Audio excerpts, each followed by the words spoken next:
What This is happens when a billionaire unacceptable. CEO You need to witnesses handle his this employee immediately, getting or fired? there will be serious Simply because she consequences. brought her baby to work? What secret does he uncover when he follows her home through the bustling Lego streets?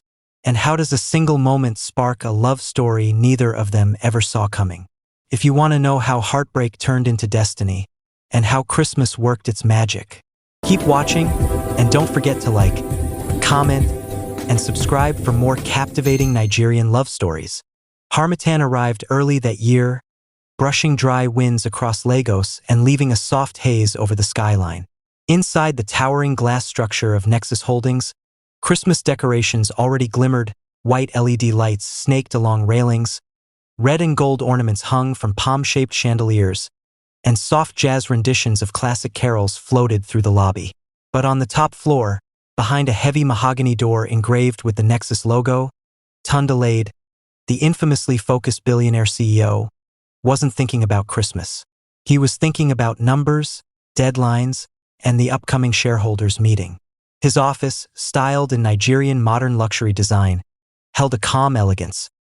Matte black shelves filled with art pieces from all over the country, plush gray seats, a bronze Benin mask on the feature wall, and floor-to-ceiling windows overlooking the sprawling city below. The kind of place where nothing ever broke the rules. Until today. A sharp cry echoed from the hallway. A baby's cry. Tunde looked up, frowning. It grew louder, desperate, frantic. Then came raised voices, louder than the jazz music playing softly through the building's speakers. He stood immediately.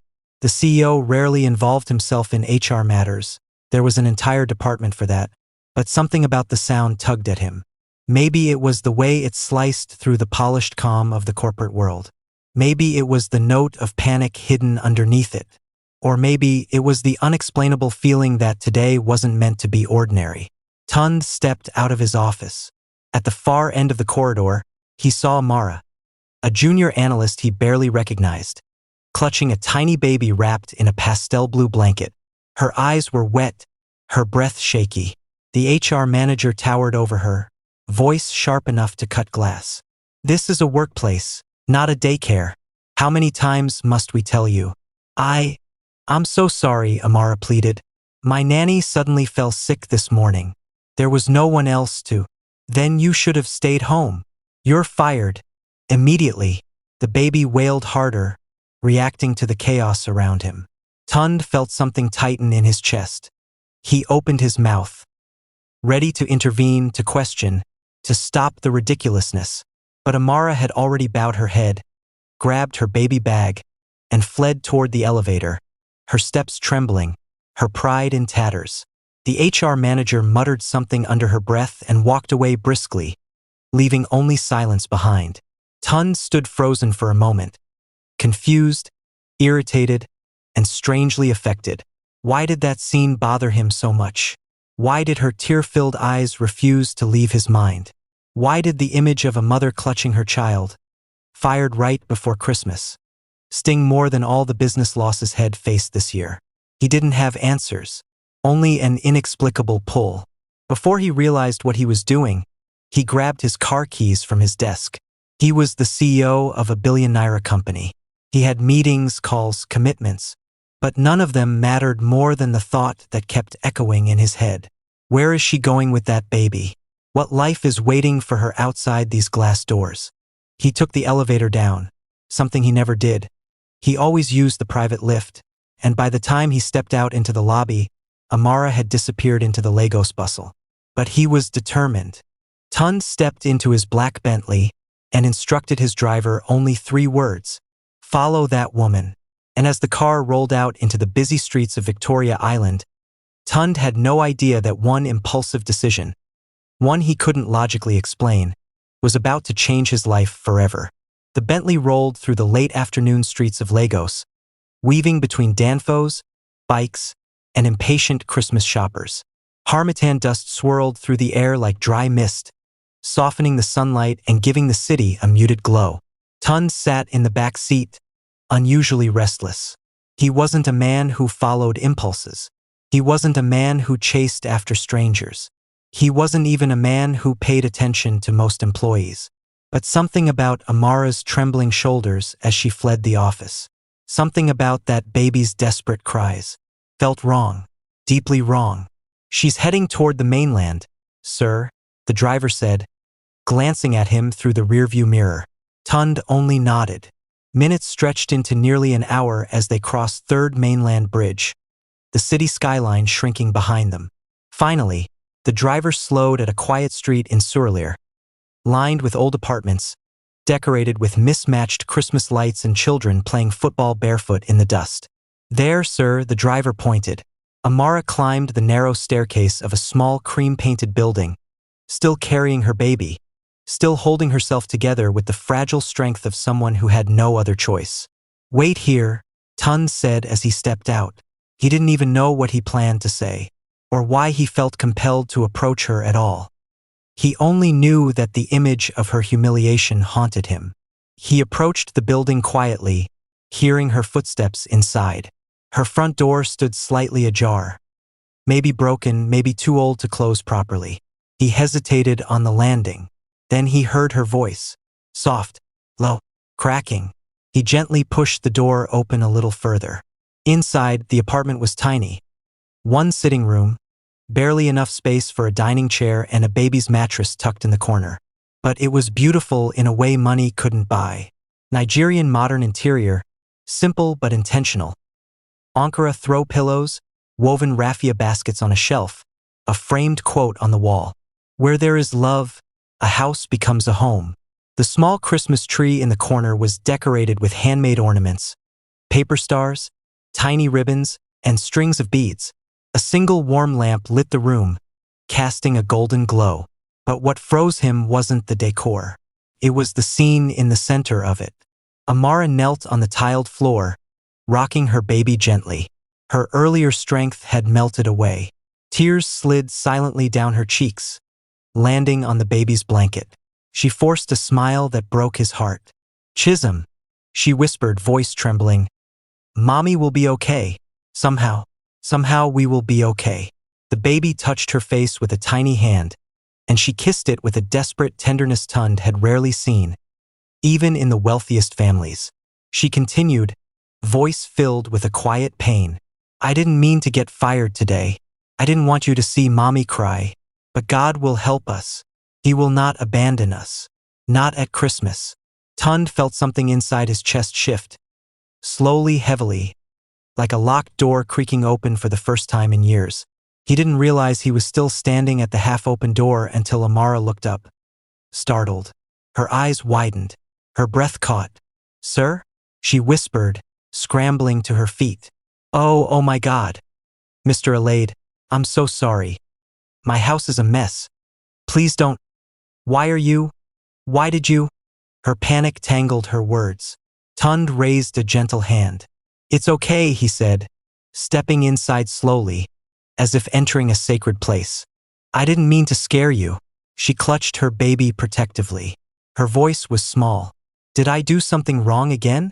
No, he said firmly. You did nothing wrong. That's exactly why I'm here. Amara swallowed hard, her eyes shining with unshed tears. She still didn't understand. He glanced around, at the tiny heater humming in the corner, at the Christmas lights forming a crooked heart on the wall, at the baby reaching toward him curiously. This wasn't just a home. This was a world she had built with nothing but love, grit, and the courage to keep going. And in that moment, Tund, billionaire, CEO, man who had everything, felt painfully small. How long have you been doing this alone? He asked quietly. Her lips trembled. Since my husband died. 2 weeks before I joined Nexus. His breath caught. Just like that, the weight of everything hit him harder. He stepped closer, but slowly, giving her space. I came because what happened today should never have happened, he said. And because I needed to see if you were okay. Her tears spilled anyway, despite her efforts to blink them away. I'm not okay, she whispered. And then, something inside Tund broke. Not in a dramatic way, but in a deep, silent, irreversible way. Something like compassion. Something like anger at injustice. Something like connection. He said the only words he could manage. You won't go through this alone anymore. And Amara, tired, scared, and holding her baby close, looked at him with wide, disbelieving eyes, as if those words were too heavy to trust, and too precious not to hope for. The room felt too quiet after those words left Tun's mouth. You won't go through this alone anymore. He wasn't the type of man who said things without meaning them, but even he couldn't deny the weight of what had promised. It hung between them like the soft glow of the Christmas lights in the corner. Amara swallowed hard, clutching baby Chisholm closer, as if the world was suddenly shifting beneath her feet. Sir, I don't understand, she whispered. Tund took a gentle breath, measuring his words. What I saw today was wrong, completely unacceptable. I should have stepped in immediately, and am here because… But Amara didn't let him finish. Her voice cracked with fear. Please, sir, don't be kind to me out of pity. I can handle things. I always have. Tund shook his head. It's not pity. She looked at him then, really looked, and what she saw confused her more. There was no arrogance, no corporate coldness in his eyes, only sincerity, and something else she couldn't place. He glanced around the apartment again. It was warm, lived in, and beautifully decorated despite its size. The floor smelled faintly of lavender detergent. A small pot simmered gently on the tiny gas cooker in the corner, filling the air with the aroma of jollof rice. This wasn't a place of failure. It was a place of courage. But it was also a place clearly struggling. He turned back to her. You were fired unfairly. You'll be reinstated first thing tomorrow. Her lips parted, shock rippling through her. What? But HR said. I'm your CEO, Tund replied softly. HR doesn't get to destroy people's lives because of a bad mood or lack of empathy. Amara's eyes glistened again, only this time not from despair, but from relief, from gratitude, from the feeling of being seen. Thank you, she whispered. You don't know what that means. I do, he said quietly. I just watched a mother fight to protect her child with nothing but her pride holding her together. For a moment, neither of them spoke. Baby Chisholm broke the silence with a soft coo, stretching his tiny hands toward Tund as if inviting him closer. Awkwardly, because he had little experience with babies, Tund extended a finger. Chisholm grabbed it immediately. Tund froze. Something warm, unexpected, and strangely protective washed through him. He had been surrounded by wealth his entire life. Gold pens, expensive cars, imported office chairs. But this tiny hand wrapped around his finger felt like the most grounding thing he'd ever experienced. Amara watched, surprised by the softness in the billionaire's eyes. Tund cleared his throat. Too quickly. He's strong. She nodded. His father was strong too. The mention of the late husband hit the air like a quiet ache. Tund didn't miss the way her smile dimmed, or the way her fingers stroked the baby's hair with a mixture of love and lingering grief. He stepped back respectfully. I don't want to intrude. You're not intruding, she said before she realized how fast the words escaped her. She stammered, I just mean, you helped me today. That's all. He nodded. A knock sounded on her door from a neighboring apartment. A woman poked her head in. A cheerful lady with wraps of puff-puff in her hand. Amara, The neighbor stopped mid-sentence when she saw Tund in his perfectly tailored suit standing in the middle of the small sitting room. Her eyes grew as round as saucers. Oh, sorry, I didn't know you had important visitors. Tund gave a polite nod. The neighbor disappeared so fast she nearly left her slippers behind. Amara covered her face, mortified. Sir, please don't mind, news spreads fast here. A hint of a smile tugged Tund's lips. I don't mind. Would you like to sit? She asked suddenly, realizing he was still standing awkwardly. Yes, he said. The billionaire CEO sat on her small, slightly worn sofa with its Ankara cushions and overstuffed throw pillows. It wasn't like the sleek leather chairs in his office. It wasn't expensive, but it felt comfortable, human, warm. Amara sat across from him, baby on her lap, trying her best not to overthink the situation. Yet a question hovered on her tongue until she finally let it slip. Why did you come? Really?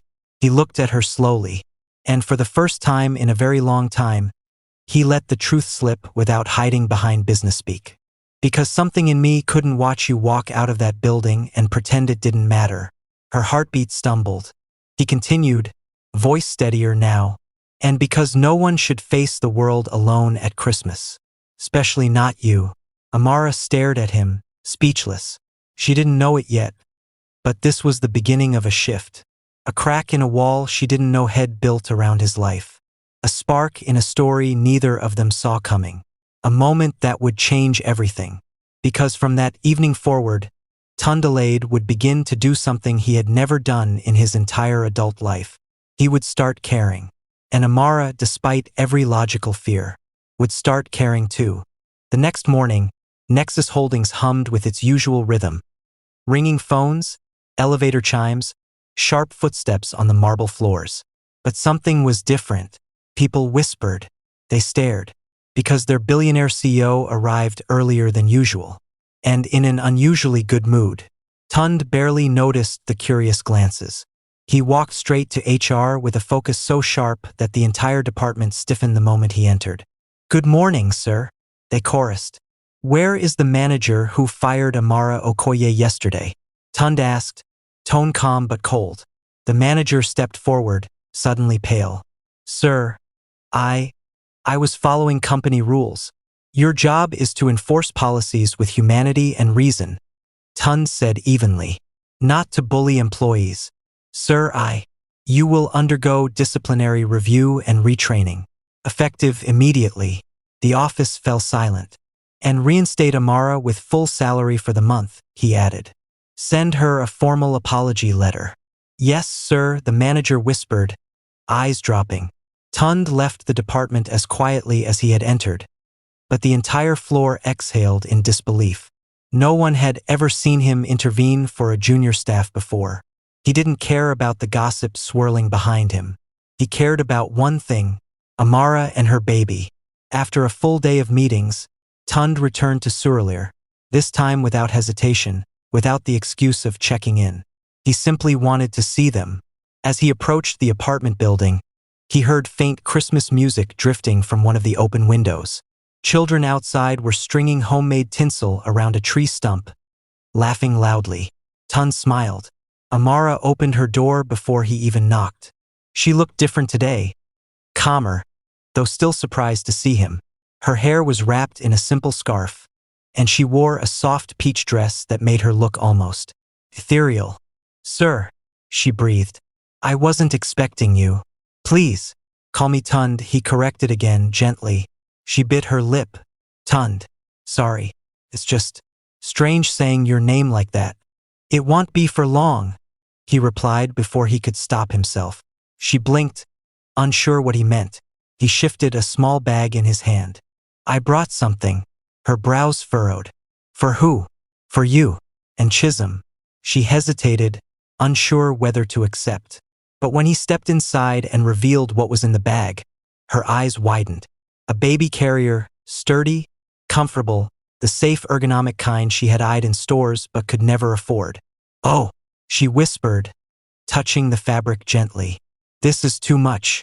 "It's not," he said. "Carrying him everywhere must be exhausting. I thought this might help." Her throat tightened. "You didn't have to do this." "I know," he said softly. "I wanted to." Chisholm babbled from his mattress in the corner and stretched his chubby arms toward Tund the moment he entered the room. The billionaire actually smiled, a real smile, and picked him up awkwardly but carefully. "You two are making this a habit," Tund teased. Amara blushed. "He likes you." "He's the one with good taste, then." She shot him a look. "You're not funny."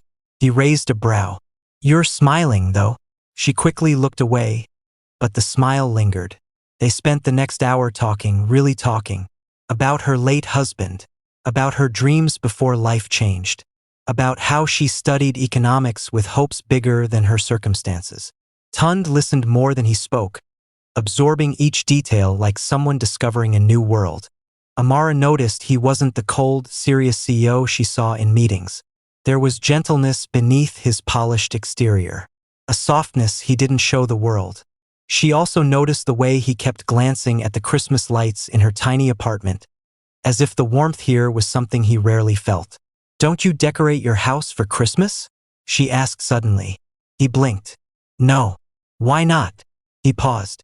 "No one to decorate it for." Her heart tightened. "You're always welcome to help here," she offered without thinking. "We do everything small, but it's happy." He stared at her, stunned that someone with so little had so much light to give. "That's very kind of you," he said quietly. Just then, Chisholm yawned and nestled into Tun's chest as if he belonged there. Amara froze. "Tund, he's sleeping on you." A billionaire CEO, holding a sleeping baby in a tiny Surleer apartment. He didn't dare move. I don't want to wake him." "You look comfortable," she said softly. He met her eyes. "I am." Their gazes held for a moment too long, filled with warmth neither of them understood yet. Something shifted, something quiet but real. When Chisholm finally woke up and they settled again, Tund cleared his throat. "Amara, I want to do something else for you." She sat straighter. "Tund, I can't accept too much. I don't want to appear like I'm taking advantage." "You're not." "What is it?" He hesitated, choosing his words carefully. "There's an opening for a senior analyst position. Better pay, flexible hours. It would allow you to work and take care of Chisholm without struggling." Her lips parted, shock rippling through her. "Why? Why would you offer me that?" He exhaled. "Because I want to see you every day. Because your strength humbles me. Because I can't stop thinking about you." But he didn't say any of that. Instead, he said, "Because you deserve better. And because I believe in you." Her eyes softened in a way that hit him deeper than he expected. "Tund, thank you." Her voice trembled. "You don't know what this means." He gave a small smile. "I think I'm beginning to." A simple goodbye. When he finally stood to leave, she walked him to the door. "Good night, Amara." "Good night, Tund." He stepped into the evening breeze, but halfway down the stairs he paused. From her window he heard her humming to the baby again. Soft, beautiful, full of love. Christmas lights flickered gently behind her silhouette. And Tund realized something undeniable. He wasn't just being kind. He wasn't just helping. He was drawn to her, more deeply than he should be. And with Christmas only 2 weeks away, he knew this was only the beginning. The next week unfolded like something Amara could hardly believe. Her reinstatement letter arrived. Then her promotion letter. Then her apology letter from HR. Typed, stamped, and delivered with trembling respect. Co-workers approached her with cautious smiles, some whispering, "How did the CEO himself intervene?" Others watched from afar, confused, curious, or quietly impressed. But none of them knew the truth. None of them knew that after work hours, the CEO sometimes drove to Surleer, not as a boss, not as a billionaire, but as a man drawn to the little apartment that felt warmer than his entire Ikoyi mansion. Tund found himself thinking about Amara during meetings, during lunch breaks, even at night, lying awake in his silent penthouse overlooking the lagoon. He wasn't used to silence. He usually liked it, but suddenly it felt too empty. He missed Chisholm's giggles, Amara's soft laughter, the hum of her tiny heater, the glow of her crooked Christmas lights. He missed everything that wasn't his world. He tried to distract himself with work, but every spreadsheet reminded him of her meticulous reports. Every passing employee with a baby photo on their desk reminded him of little Chisholm. Every Christmas decoration reminded him that the holiday was coming fast. Yet his penthouse remained undecorated, cold, untouched. One evening, he closed his laptop abruptly and stood. Enough. He needed to see her. Amara had just finished putting Chisholm to sleep. She sat on the floor, sorting through a stack of old Christmas ornaments she had saved from previous years. Tiny paper stars, glitter-coated bottle caps, ribbons from gift bags she never opened for herself. Her hands paused on a small, handcrafted wooden angel, one chitty, her late husband, bought at a roadside stall during their first Christmas together. Her chest tightened. Even after 2 years, the pain still pulsed in quiet moments like this. She closed her eyes, trying to steady her breath. A knock sounded at her door. She quickly wiped her eyes. "Tund?" she gasped when she opened it. "You didn't say you were coming." He offered a sheepish smile she had never seen on him before. "I wasn't planning to. I just needed air." Her brows raised. "And the best air is in Surlir?" "Apparently," he murmured. She tried not to smile but failed. She stepped aside. "Come in." Tund walked into the apartment like a man returning somewhere familiar. His shoulders relaxed. His expression softened. He noticed the new paper stars she hung on the wall and the colorful ribbon halo forming around the Christmas tree. "You've added more decorations," he said. Amara shrugged lightly. "I'm trying to make Christmas feel normal for Chisholm." "You're doing more than that," he said sincerely. She swallowed, touched.